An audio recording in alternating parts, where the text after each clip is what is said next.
So, hello everyone. A very warm good evening to everyone. And आज जिस topic के ऊपर हम बात करने वाले हैं उसके ऊपर पहले भी कई सारे वीडियोस पोस्ट कर चुका हूं, बट अगेन एंड अगेन बार बार काफ़ी सारी क्वेरीज जो मुझे मिली हैं उन सभी क्वेरीज का मैं एक एक करके रिप्लाई देना थोड़ा सा टफ हो रहा था, इसलिए आई थॉट कि एक वीडियो बना के आप सभी को पोस्ट कर देता हूं तो उससे आप सभी को हेल्प हो जाएगी। जो टॉपिक रहने वाला है वो पंजाब यूनिवर्सिटी के एम फॉर्म के एडमिशन जो होने वाले हैं उससे रिलेटेड है। Okay,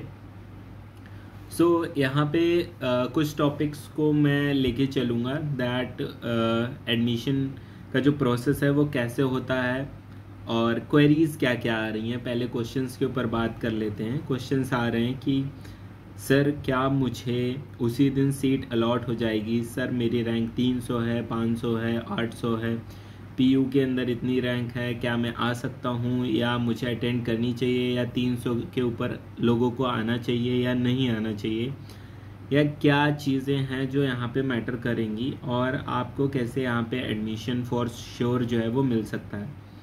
so first of all I would like to tell about that counselling का प्रोसीजर क्या होता है। यहाँ पे मोस्टली जो है वो दो टाइप के सब्जेक्ट्स होते हैं, एक कोर ब्रांचेस होती हैं और नॉन कोर ब्रांचेस होती हैं। सो कोर ब्रांचेस में pharmaceutical chemistry, pharmaceutics, pharmacology and pharmacognosy, these are the core subjects here, and to non core branches that is pharmaceutical analysis that is PA and quality assurance that is QA, PAQA that is non-core, that is self finance course। so अब ये self finance course क्या होते हैं? यहाँ पे जो fees है वो आपको खुद से पे करनी पड़ेगी। बाकी जो कोर ब्रांचेस हैं उनके अंदर तो GPAT फेलोशिप मिलेगी एंड नॉन कोर के अंदर भी GPAT फेलोशिप मिलेगी अगर आप GPAT क्वालिफाइड हैं तो। बट यहाँ पे डिफरेंस ये है कि जो सेल्फ फाइनेंस के जो कोर्सेज हैं उनकी थोड़ी सी फ़ीस यहाँ पे ज़्यादा है, ज़्यादा इन द सेंस जितनी नाइपर की फ़ीस होती है अप्रॉक्सीमेटली 1.5 लाख या 2 लाख के पर ईयर यहाँ पे आपको पढ़ने वाली है। हॉस्टल से कोई भी इसका रिलेशन नहीं, ये आपके एकेडमिक फ़ीस मैं सिर्फ बता रहा हूँ। हॉस्टल का जो फ़ीस है वो अलग से पे करना पड़ता है, ठीक है। उसके ऊपर एक अलग वीडियो बनाऊंगा जिसमें हम पूरा जो चीज़ें क्लियर करेंगे वो हॉस्टल से रिलेटेड। अभी हम बात करते हैं कि एडमिशन के दिन क्या क्या तैयारी करके आनी है और कैसे कैसे जो है वहाँ पे आपको एडमिशन मिलने वाली है। सबसे पहले आपका जो है आने के बाद सबसे पहले आपका डॉक्यूमेंट वेरिफिकेशन होगा जिसके अंदर आपके जो भी 10th की मार्कशीट, 12th की marksheet, your Aadhaar card, your PAN card, your ID, okay. Then आपका migration certificate, character certificate, domicile certificate, income certificate, then आपका कैरेक्टर सर्टिफिकेट एंड देन आपका मार्कशीट ऑफ 12 लाइक जो आपने बैचलर्स की है उसका मार्कशीट 4 साल का।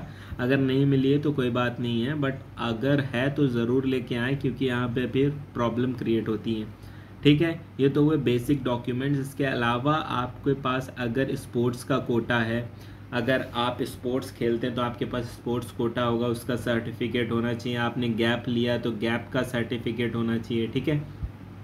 आपके GPAT स्कोर कार्ड का आपके पास प्रिंट होना चाहिए जिसमें क्वालिफाइड वाला लिखा होता है, वो वाला GPAT कार्ड होना चाहिए आपके पास। So these are the basic documents जो कि आपके पास होने ही होने चाहिए हर हाल में, ठीक है। अब हम लोग बात करते हैं सबसे पहले जब आप यहाँ पे आएंगे तो उसके बाद यहाँ पे एडमिशन प्रोसेस कैसे होने वाली है। सुबह सुबह सबसे पहले आपको यहाँ के रूल्स सारे बता दिए जाएंगे, देन उसके बाद आपका डॉक्यूमेंट वेरिफिकेशन, देन आपको call for the physical counselling में आपको जिनके नेम जो हैं आगे हैं उनको लेके जाएंगे और उनसे पूछेंगे दैट आपको कौन सा सब्जेक्ट प्रेफर करना है रैंक के अकॉर्डिंग। रैंक बनती है यहाँ पे GPAT का 70% एंड बैचलर्स का आपका 30%। थोड़ी बहुत सी आप क्वेश्चन आंसर की भी प्रैक्टिस कर लेना, मे भी हो सकता है वहाँ पे भी आपसे क्वेश्चन आंसर कर दें अंदर, मोस्ट प्रोबेबली नहीं करते हैं बट 1-2% चांस है कि आपसे कुछ पूछ लें। This is the counselling process. अब उन सभी क्वेश्चन का जवाब कि सर मेरी 300 रैंक है, 200 रैंक है, PU की जो लिस्ट आई है उसके अंदर क्या मैं आ सकता हूँ? डेफिनेटली आइए। आपको नहीं पता है कि आपके आगे वाले कितने बच्चे आने वाले हैं, ठीक है। तो इस अकॉर्डिंग अगर आपको पता ही नहीं है आपके आगे कितने आने वाले हैं कितने नहीं आने वाले हैं तो मे भी आपके पास चांस हो अगर आपका नंबर 50 नंबर पे है और आपके आगे आने वाले 10 बच्चे नहीं आ रहे हैं तो आपका नंबर 40 नंबर पे है, ठीक है। अगर आप 200 नंबर पे हैं, अगर आपके आगे आने वाले 60 बच्चे 50 बच्चे नहीं आ रहे हैं, क्योंकि बहुत सारे बच्चों ने क्या होता है फॉर्म 4-5 जगह डाल के रखा होता है, कई जगह पहुंच पाते हैं कई जगह नहीं। कुछ लोगों ने जो आपके आगे हैं उन्होंने एडमिशन कहीं और ले ली होगी, मे बी नाइपर में या कहीं और, तो कुछ लोग बैकअप बना के भी चलते हैं। तो ये चीज़ें देखने वाली हैं कि आपके 300-400 रैंक तक कोर ब्रांच के लिए ज़रूर आएँ। नॉन कोर के लिए कितने भी ब्रांचेस आ सकते हैं, उसमें रैंक तक आ सकते हैं। एज सच कोई क्राइटेरिया फिक्स नहीं है कि आप 300 तक आओ 400 तक आओ। सीट्स के ऊपर मत जाओ कि 40 सीट है तो जिनका 40 तक नंबर है वही सिर्फ जाएं। सो यहाँ पे आप और भी लोग जा सकते हैं जिनका नंबर नहीं भी है, ठीक है। So this is what I want to say you.